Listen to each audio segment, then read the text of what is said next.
Bonjour à tous, aujourd'hui on va faire principalement de la technique et la question qu'on va se poser c'est est-ce qu'on n'est pas dans la zone parfaite pour peut-être tenter du short ou en tout cas un retracement baissier.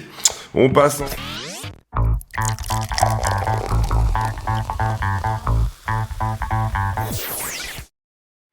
Oui, j'oublie que j'ai mis l'intro maintenant juste après. Bon bref, ici sur la daily, tout simplement pourquoi il se pourrait qu'on soit dans la zone parfaite pour tenter du short, parce que par le passé c'est une zone qui a repoussé à chaque fois, d'accord. Que ça soit en 4 heures ou en daily, c'est déjà en soi une forme de résistance, on va dire ça comme ceci.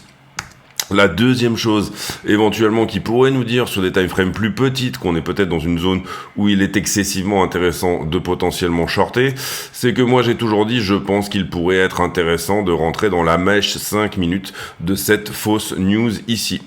Pourquoi la mèche 5 minutes? Tout simplement parce que c'est dans cette timeframe là l'endroit où entre guillemets assez peu de gens finalement sont rentrés, et c'est pour ça qu'on regarde cette mèche dans une timeframe petite, à savoir le 5 minutes, parce que on peut-être estimer que au-delà de ça, à part les gens qui avaient préparé leur position en amont, on a eu peu de gens qui ont eu le temps de rentrer short en 5 minutes. Pour aller voir le 1 minute, pour voir exactement où se trouve la mèche, c'est-à-dire le moment où le prix en fait pousse, je sais pas si on a l'antériorité ici en nombre, si. Voilà, donc quelque part entre le niveau 1 minute et le niveau 5 minutes, c'est-à-dire les 30 112, et là vous auriez eu 4 minutes pour rentrer short. On réinvente pas ici la roue, entre 29,5 et 30 100. Donc le niveau est intéressant pour moi à partir du moment où on a une structure baissière ici qui vient se créer sur le prix, que ça soit en time frame 1, 5, 15 minutes. Je dirais que 15 minutes, ça sera entre guillemets peut-être un petit peu plus, sûr. Vous aurez une entrée plus bas, mais vous aurez une entrée plus sûre. Eh bien là, je considère que la zone est vraiment propice à tenter du short. Maintenant, on peut en tenter plusieurs avec des stop-loss plus serrés. On peut en tenter un gros avec un levier desserré en allant jusqu'à une potentielle liquidation si on intervient avec une petite somme de son portefeuille. Ça, après, c'est la psychologie de chacun et la manière de faire de chacun. Et là-dessus, bien évidemment, je vous laisse seul juge. En tout cas, une zone qui peut-être peut nous apporter des choses intéressantes à la baisse, ou en tout cas au moins pour un retracement. Est-ce qu'on parle de retourner la structure et d'aller aux 15 000 $? Non, pas du tout. On parle bien évidemment ici de time frame.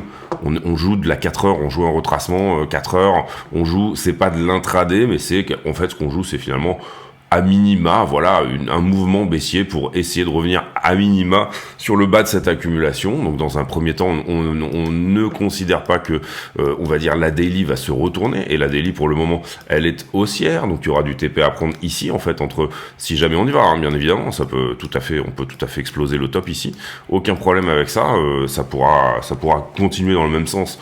Et il n'y a aucun souci avec ça. Mais si jamais on y va, on va viser plutôt ça et avoir des runners qui effectivement vont plus bas. Mais la zone, on va dire, de dérisking et ensuite TP max, elle va s'inclure dans la tendance haussière qui est elle-même en daily. Qu'est-ce qu'on a dit d'autre? Oui, donc Ethereum, BTC, toujours ici à l'aplomb. On dirait d'ailleurs vraiment que ça dévisse littéralement. On est sur support, pour le moment c'est un support weekly, donc je m'emballerai pas trop là-dessus en disant ça y est c'est la fin pour Ethereum, etc. Cela dit, attention, c'est une zone où normalement il doit nous proposer aussi une réaction, notre ami Ethereum contre Bitcoin, et là pour le moment c'est pas le cas, ok? Donc attention à ça. Ethereum ici, qui a poussé moins également que BTC, je pense ici sur ce retracement. Attention ici pareil, à pas être au retest. Par contre on commence, si jamais on arrivait à passer en tout cas 1672 sur Ether, on aurait peut-être ici un début de structure de retournement avec ce W là. Pour le moment c'est pas le cas, d'accord? Pour le moment on n'a pas ça, mais encourageant. Les niveaux ici, vous voyez qui quand même, les niveaux précédents qui ont l'air de fonctionner pas trop mal, mais toujours pareil. Pour le moment, on va dire que le prix est dans une expansion, d'accord, on n'est pas en train de contracter ici sur Ether du tout, ça se voit encore plus sur le spot où cette mèche là n'existe pas, mais il est vraiment ici en train de faire une contraction. On pourrait s'attendre éventuellement à un élargissement symétrique de creux, mais ça je crois que j'en ai déjà parlé dans une vidéo. il me semble. Si du coup on avait un élargissement symétrique de creux, ça nous donnerait ça, et c'est une figure qui est plutôt haussière, un élargissement symétrique de creux, avec ici le point de contrôle pile au milieu. Si on repasse le point de contrôle, c'est plutôt une bonne chose. En général, on viendrait faire une 5 et taper en haut ici de cette espèce de haut, on va dire, d'accumulation. Enfin, pour le moment, on a aucun sens, c'est pas une accumulation ni une distribution. Ensuite, en général, on retape le point de contrôle, et là, on en sort par le haut. On peut voir ça comme un range aussi, avec des déviations en haut et en bas, je veux dire. Donc, si vous regardez un range, vous regarderez comme ceci. Petite déviation ici. Petite déviation là. J'aime pas trop les ranges, j'aime pas trop juste voir les choses comme des ranges parce que je trouve ça réducteur en fait d'une certaine manière.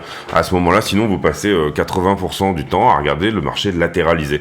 Pour moi, il y a quand même des infos dans un range, il y a quand même une structure, il y a quand même voilà quelque chose. Là, en l'occurrence, on pourrait penser qu'on est sur une haussière, mais vu qu'on a perdu ce plus bas là, je vois une expansion. D'accord, je ne vois pas une haussière. Et je crois que sur le spot, c'est la même chose. Hein. Il me semble qu'on a perdu le bas aussi sur le spot. Pas vérifier, histoire que je raconte pas des conneries.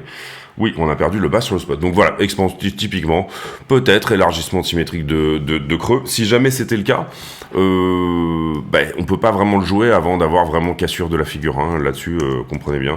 Mais je pense que j'ai déjà parlé de ce scénario déjà sur la chaîne. Bitcoin dominance, endroit intéressant également. Alors la Bitcoin dominance, soit en weekly, c'est-à-dire cette semaine, elle retrace, soit elle est en train de passer un niveau, vous le voyez ici, majeur. Pour le moment, on peut pas dire que c'est acté, mais parce qu'il faudra, du coup, c'est un niveau weekly. Mais attention, non, c'est peut-être une bonne chose si vous êtes. Moi personnellement, j'ai quand même majeure partie de mon portefeuille en Bitcoin, Bitcoin, Ethereum, donc ça me dérange pas trop, mais attention pour vos alts, parce que là ça pourrait souffrir. Si jamais on va aux 60% de dominance sur BTC, vous voyez que le niveau weekly, il prend sa source un petit peu par là, hein. On a avant effectivement des endroits où, on va dire, toute la zone qui est celle-ci travaille avec le prix, hein. Je pourrais même le décaler par ici, ça serait tout à fait... Mais ce niveau weekly, là, il prend quand même sa source bien avant. C'est pas un niveau qu'on a inventé à cause du dernier top, d'accord, précédent. Mais si jamais ça passe, j'ai pas grand-chose, moi, à proposer avant ce niveau-là. C'est-à-dire 57% de dominance. Et derrière, on a la target de ce W-là, qui nous enverrait à 60% de dominance. J'y crois pas trop, parce que ça paraît incroyable. Maintenant, s'il y a le momentum de la news ETF, etc., si la news ETF sort, et je pense que on est typiquement dans cette narration-là actuellement, pourquoi pas? Pour moi, à ce stade, en tout cas, je reste dans le scénario que ce niveau ici, donc celui que je vous montre, peut attaquer cette trend-là. Si jamais ce niveau n'y arrive pas, si jamais la trend, on continue à passer en fait et on s'affranchit de ce niveau-là, et à ce moment-là, on serait avant mars à 57-60% de dominance. Mais je vois plutôt un rejet sur la zone, ou en tout cas le fait que Bitcoin respire un petit peu et que les alts reprennent également de l'air plutôt vers le haut, c'est-à-dire pas nécessairement que ça retourne en bas ou à la cave, mais en tout cas une respiration de BTC. Maintenant, on a énormément de momentum sur la news ETF spot en ce moment. Donc comme il y a du momentum là-dessus, tout à fait possible qu'en une journée on y aille, quoi. Je veux dire, si vraiment le TS spot est accepté, il y aura d'abord une poussée sur BTC, et puis ensuite il y aura de la vente, hein. Il faut pas croire que la news va être uniquement haussière, c'est ça que je veux dire. Ensuite, j'ai BTC. Qu'est-ce qu'il nous a fait hier, le Grayscale BTC? Eh bien, il est en latéralisation en ce moment. On est toujours en train de fermer le discount. On a toujours ce gros gap ici qui avait été ouvert au moment où Grayscale, en fait, il n'y a pas eu d'appel. Est-ce que c'est un gap de rupture ou est-ce qu'on va retomber dedans? En tout cas, nous, on a cette target au 24,06 qui est la fermeture en fait du discount, hein, c'est-à-dire un Grayscale BTC qui est au prix auquel il devrait être théoriquement. On y va pour la page de pub puisqu'on va passer ensuite aux fondamentales et aux news. Allez, on y va pour la page de pub. Quels sont les moyens d'aider la chaîne? Eh bien, tout simplement, il y a déjà le bouton rejoindre ici sous les vidéos qui, moyennant une cotisation de 10 € par mois, vous permettra d'accéder à des vidéos privées. Ces vidéos, je les poste tous les jours. Vous voyez, on est déjà ici à la vidéo numéro 57. Et dedans, on a des analyses approfondies sur le BTC, du risk management, du trade management, des analyses d'altcoin également. Voilà, petite vidéo tous les jours d'une vingtaine de minutes que je produis en plus spécifiquement pour les les affiliés YouTube. Il y a aussi un moyen par le Discord d'accéder à ces vidéos. D'abord, vous venez sur le Discord, vous vous présentez ici. Il faut donc écouter ce que vous dit le bot ici, de manière à accéder au serveur. Et ensuite, rendez-vous sur l'onglet ici, vidéo privée, et vous pouvez lire ici toutes les choses qui vous permettront d'accéder effectivement à ces vidéos. Deuxième chose également, vous avez bien sûr le stand de merchandising que vous allez pouvoir retrouver sur la chaîne et qui du coup vous permet d'acheter des t-shirts Crypto Signal. Vous voyez, il y a quelques t-shirts marrants également, et voilà, ça aide beaucoup également. Et puis dans la description de la vidéo, vous avez tous les autres liens ici qui vous permettront également d'aider la chaîne, à savoir achat de Cold Wallet Ledger, abonnement à iBlock que moi j'utilise beaucoup, tous les autres liens sur les autres plateformes également que nous proposons, mais aussi des indicateurs type Luxalgo, etc., quelques bouquins sur Amazon. Bref, n'hésitez pas à aller regarder tout ça.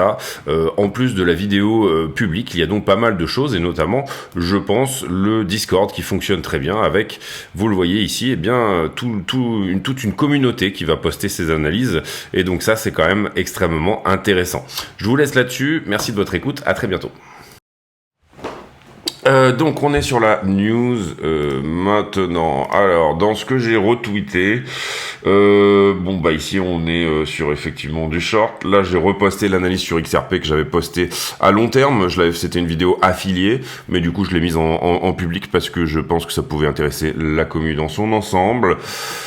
La SEC qui abandonne les poursuites contre les dirigeants de Ripple. Il y a du plus et du moins là-dedans. Bon, alors là, j'ai clashé un mec sur Twitter, mais c'est pas très grave. C'était plutôt marrant d'ailleurs. Et la BTC dominante, je vous en ai parlé aussi. Période d'accumulation en ce qui concerne... ici, on le voit sur les cohortes, notamment du 10 à 100 Bitcoin, 1 à 10 Bitcoin et inférieur à 1 Bitcoin, mais aussi la cohorte des 1000 à 10 000 Bitcoin. Les autres sont plutôt en neutre, en période neutre. C'est ni accumulation ni distribution. Grayscale qui a rempli un S3, alors je sais pas exactement ce que ça veut dire, mais en tout cas ça veut dire qu'on se rapproche pour Grayscale de la conversion, de la possibilité de conversion, on va dire, de Ethereum et de leur trust, tout simplement, du GBTC. Attention parce qu'il y a eu, je crois que c'est l'avocat de New York, l'avocat général de New York qui a attaqué Gemini et Digital Currency Group via leur filiale Genesis. Il y avait eu beaucoup d'histoires par rapport à cette filiale là, etc. Mais je crois qu'il y a eu derrière une attaque, et BlackRock qui a effectivement eu un jeu de questions-réponses avec la SEC. Ici c'est pareil, je fais un peu de polémique sur j'aime bien. Et voilà, on avait là ici la news comme quoi Gemini, Genesis et Digital Currency Group ont été attaqués pour escroquerie. Là, on l'a dit aussi, les 100 à 1000 bitcoins qui sont énormément en train de holder en ce moment. Coinbase qui s'établit en Irlande pour en faire son hub européen. C'était déjà plus ou moins le cas. Coinbase était bancarisé en Irlande déjà, et ils étaient quand même déjà assez présents là-bas. Donc c'est une non-news. Ici, bon, on va pas parler aujourd'hui. En tout cas, pas d'escalade du côté du Moyen-Orient. Pour le moment, pas plus d'escalade que ce qu'on a eu jusque-là. Et visiblement, peut-être une négociation pour passer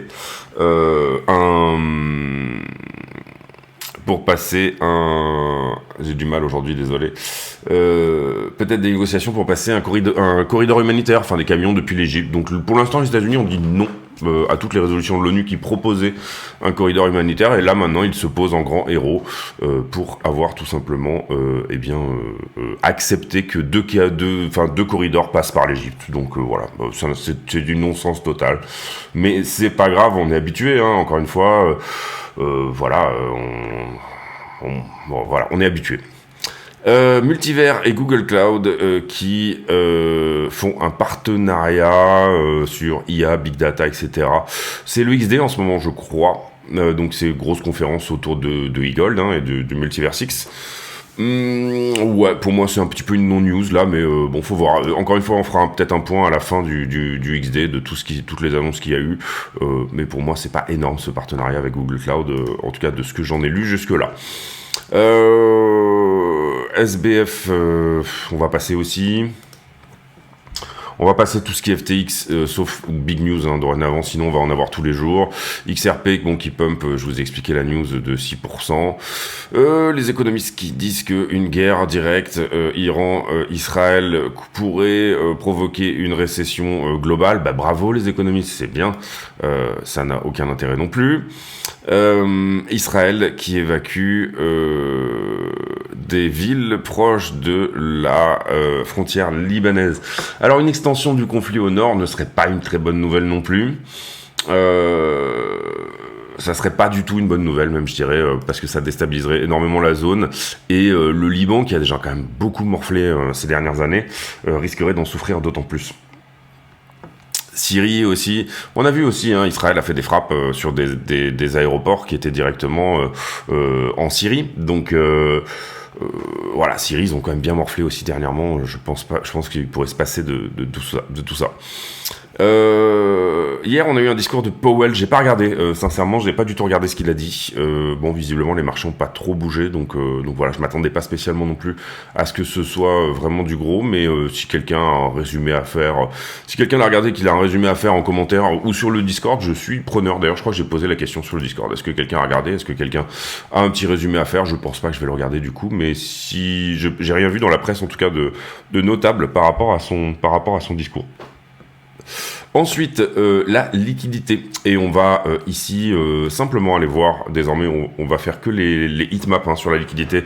Dans la vidéo publique, je ferai dans les vidéos privées des analyses plus poussées sur la liquidité. Mais ici, on va passer assez vite. 100 millions de liquidations, dont 50 millions sur Bitcoin Ethereum. C'est une journée assez forte en liquidation, mais la moitié sur Bitcoin Ethereum, on est plutôt dans la normalité. Bond qui... son nom est Bond, qui fait son entrée dans le top 10. Je crois qu'on l'avait déjà hier. Et on a toujours Loom et Big Time, dont j'ai fait l'analyse aussi sur la vidéo privée. Il y a de ça quelques jours. Et donc du coup, on passe directement sur la heatmap. On va regarder le 12 heures. Et encore une fois, ce sera dans les vidéos privées que j'irai un petit peu plus pousser l'analyse sur la liquidité. On voit beaucoup de longues sur les 12 dernières heures. Attention, ça, c'est... Comme je le disais tout à l'heure, une zone de short intéressante. Maintenant, on voit de l'achat au spot en face aussi. Là, pour moi, voilà, sur la One Week, on est allé là où on devait aller. D'accord. Pour moi, il n'y a plus rien à prendre. Maintenant, c'est le sentiment à très court terme qui va jouer. Et donc là, du coup, il faudrait aller voir les niveaux, aller voir le funding, toutes ces choses-là. Et encore une fois, je le ferai dans la vidéo privée, parce que les vidéos publiques sont assez longues. Et du coup, ça va permettre ici d'aller un petit peu plus loin dans le détail également dans les vidéos privées, donc de leur proposer un vrai plus. Sur Ether, 1644, on n'a pas encore tout mangé pour le coup sur la 12 heures. Et Ether a pris un joli petit déjeuner ce matin, mais il lui reste encore un petit peu à finir son assiette autour des 1650 dollars.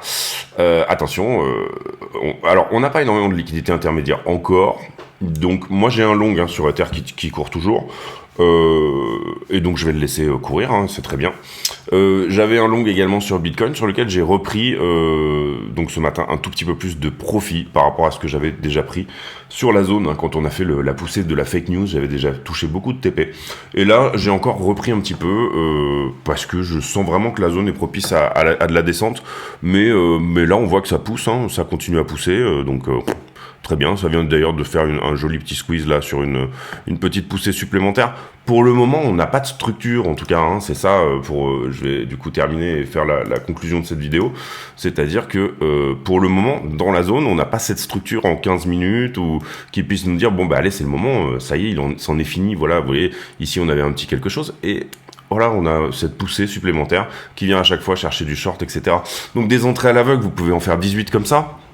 Vous voyez que j'avais mis le niveau, là, moi, ici, à 30 000. Je pourrais mettre un niveau à l'aveugle ici, mais je préfère attendre une structure de retournement et rentrer tranquillement une fois que vraiment le prix m'a proposé quelque chose. Mais en tout cas, à part de la liquidité très court terme, je ne vois pas ici de raison que, en tout cas dans la liquidité, que BTC aurait d'augmenter plus. C'est-à-dire que, à part du monde qui va chercher du short sur la zone, c'est-à-dire la conviction que le prix va descendre de la part d'une certaine partie du marché, mais sans avoir l'argent pour réellement le faire descendre, c'est ça que je veux dire. C'est-à-dire, quand les instits décideront que ça y est, il est temps, et que pour le coup, eux, leurs contrats sont fil au moment où, enfin, de toute façon d'ailleurs, au moment où l'achat perd son momentum, c'est un peu ça l'idée, au moment où les longueurs perdent de leur momentum là-dedans, et ben c'est là qu'on a un retournement du prix. Pour le moment, j'ai pas la structure encore en 10 ou 15 minutes qui me dit, bon bah ça vaut le coup de faire une entrée, voilà. Les niveaux sont extrêmement intéressants. Encore une fois, ici, vous voyez, on avait noté 30 000. Mais pas de structure. Dans tout ce qui est au-delà de ça, on estime qu'il est vraiment possible qu'il y ait un rejet. Voilà. Je vais pas répéter 50 fois la même chose. De toute façon, vous avez compris. Vous êtes pas. J'ai un auditoire très intelligent. Voilà. Donc. Je vous laisse là-dessus, j'espère que cette vidéo vous a plu. On se retrouve demain pour une nouvelle. On va aller éplucher les choses plus en détail dans la vidéo affiliée. Si ça vous intéresse de voir plus en détail, à ce moment-là, n'hésitez pas à cliquer sur rejoindre sous la vidéo ou à venir vous renseigner sur le Discord sur comment on peut avoir ces vidéos-là. Demain, Demain, on fera sûrement un sujet. Je suis en train de préparer un sujet. Je vous laisse. Enfin, on l'annoncera demain. Ça sera déjà plus sympa. On se retrouve demain. J'espère que cette vidéo vous a plu. J'ai pour habitude en fin de vidéo de poser une question à la con, c'est-à-dire une question qui n'a rien à voir avec le prix du Bitcoin. Et la question du jour, elle sera sur... Tiens, les gris-gris. Est-ce que vous avez des petites choses dont vous considérez qu'elles vous portent vraiment chance? J'ai toujours eu ça sur mon bureau depuis la nuit des temps et j'ai toujours considéré que c'était un gris-gris chinois qui me portait chance. Je sais pas pourquoi, mais il a toujours été là et je le garde et vous voyez, il est complètement défoncé. Ça fait vraiment extrêmement longtemps que je l'ai, mais je sais pas pourquoi. Bah pour moi, c'est un gris-gris. Voilà. Est-ce que vous avez des gris-gris? Est-ce que dans la vie vous avez des choses comme ça? Je vous laisse là-dessus. On se retrouve demain pour une nouvelle vidéo. D'ici là, portez-vous bien. À très bientôt. Ciao, ciao.